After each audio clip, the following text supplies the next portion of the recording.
మాకే పేరుకిత్తులు లేవు, అయినప్పటికీ దేవుడు మమ్మల్ని ఆయన సజీలుగా ఉంచాడు. మాకంటే ఇద్దరు గొప్పవారు చిన్నవారు ఎంతో మంది గతించిపోయారండి.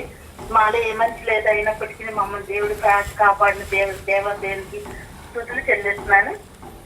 మరి తుఫాను గురించి మరి అందరం చేసాం ప్రార్థన, అందరం. నా వంతు నేను చేశానండి. ప్రభా ఎందుకంటే వయనాడు కానీ మనం చూస్తా ఉన్నాం, వయనాడు వెళ్ళే అడ్డేలే ఇడ్డేలే అనుకుంటే తీరా చూసి మనం విజయవాడ వచ్చేస్తుంది. మనం విజయవాడ పరిస్థితి కూడా చూసాం గత సంవత్సరం.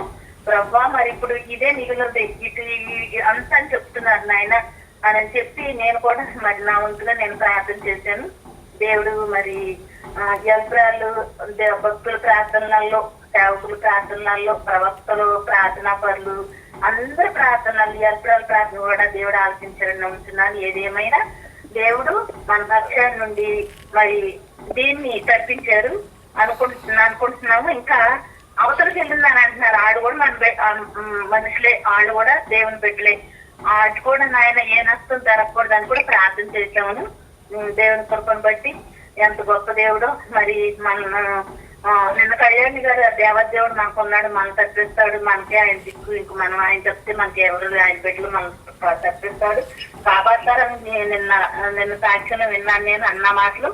మరి ఆ మాటలు మరి మనం చేసిన ప్రార్థనలు ఎంతో మంది మొదలుపెట్టారు, ఉపవాసాలు ఉన్నారు. మరి టీములలో ఎక్కువ కాన్ఫరెన్స్లలో బాగా జరుగుతుంది ప్రార్థనలు.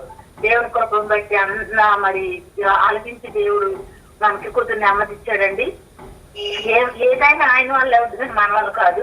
మరొకటి మరి మా ఊర్లో కూడా కాలువ పొంగిపోతే అంత వరకు వచ్చేసిందంటే ఇల్లు మునిగిపోతాయి. కాలువ కట్ట మీద మరి ఎస్టీలు ఉంటారు, ఎస్టీలును కొంచెం ఆ కాలువ చుట్టూ ఇంకా రకరకాల అన్ని కులాలు ఉన్నారు.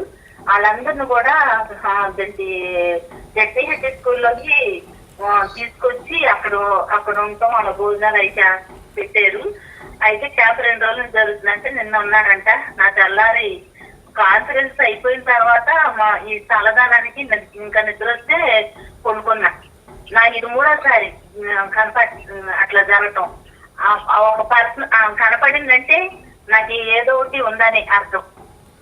అలాగే తెల్లారి నాకు కనిపించిన తర్వాత తెల్లారి ఫోన్ చేసి నేను డ్యూటీ చేసా, నువ్వు గ్రూప్ చూడలేదు, ఏం చూడలేదు అని ముందు తిట్టినాక అప్పుడు చెప్పాలని చెప్పుద్ది.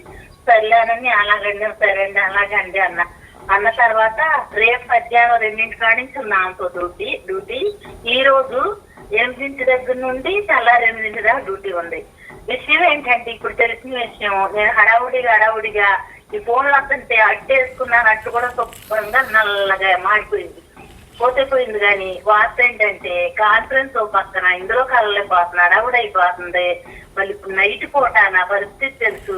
అక్కడికి వెళ్ళినాక ఏ బాధ ఉండదు. కానీ మరి మొబైల్ రామన్నా రాలేదు.